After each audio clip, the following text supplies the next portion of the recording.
Hey,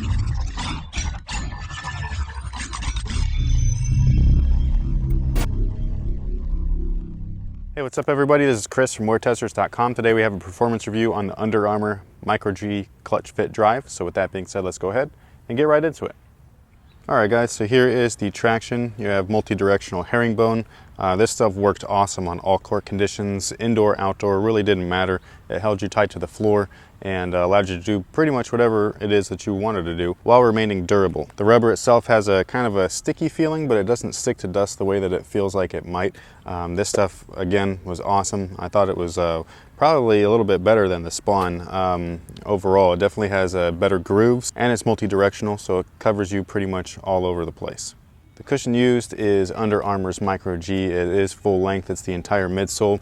This stuff, in my opinion, is one of my favorite foams. I actually thought that this version here was a little bit more firm than the stuff that they used in the Spawn. It has just as much impact protection, but it has less bounce or responsiveness in this guy right here. The benefit to that is that it's a little bit more stable. So as you can see, there's not too much of an outrigger or anything. So when you are making your movements, the fact that it's not as soft or spongy as the regular Micro-G is actually a benefit. But overall, I thought that the cushion was awesome. I love playing in Micro-G. It just feels great. I feel good after I'm done playing, so no aches and pains, and that's something that I definitely can enjoy. So the material is what they call ClutchFit. This is their new stuff. They've spanned this across their entire line, so from running to football, soccer, and now basketball.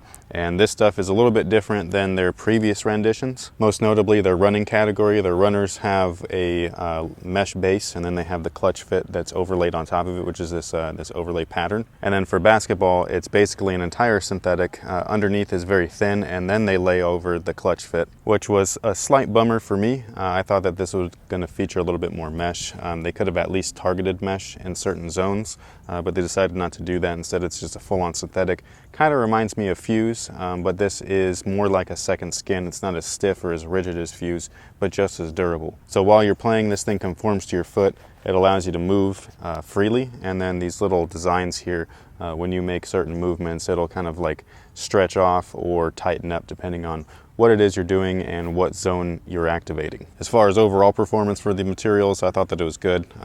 Nothing too fancy or crazy, but it was something that I definitely didn't notice while playing, which is exactly the point. As far as they fit, go true to size. Wide footers, you might be able to get away with a true to size fit or possibly going up half a size. This is definitely one of those shoes that I recommend trying on just in case. Lockdown on the shoe was incredible. Like I was saying earlier, the second skin really wraps around your foot, so it fits one-to-one with your foot, which is great. As far as lockdown is concerned, midfoot and heel lockdown is fantastic. And then you have this little rubber heel counter right here, which I thought was interesting. It was flexible, but also supportive, which was kind of strange. So not something that I had totally expected, but it was definitely awesome. Ventilation, definitely the shoe's downside. Again, like I was saying earlier in the material section, their ClutchFit line that they have with their runners is basically mesh with ClutchFit overlaid on top of it. Something that I thought that they would have done here, but it's all synthetics and it's not breathable whatsoever. So ventilation for me was actually a problem. There is some airflow here throughout the tongue, but that's pretty much it. I received quite a few blisters in these guys, so what I would recommend is to either double sock or replace the insole with one that's already broken in. That way you're not having to do that whole break-in process all over again. Something that I think they should have done though is just use targeted mesh, maybe right here in the toe, possibly right here on the lateral side or whatever it might be. Something to add some sort of ventilation, especially since there is all of this ClutchFit, which would have maintained the structural integrity and support of the shoe. So they could have definitely used some targeted mesh in certain areas. The overall support's coming from that fit, and then you also have a nice flat and stable base. This for me was really awesome. Just kind of keeps you grounded on the floor, doesn't allow you to teeter or move over, and when you're making your moves, it's just simple, clean, and you just kind of go with the flow. And as I said earlier, you have this little plastic heel counter, and this thing worked great keeping your heel inside the shoe from side-to-side movements, and then the lockdown again was pretty much doing the rest of the work for you along with the materials. So support was very abundant, even though this is a pretty lightweight shoe.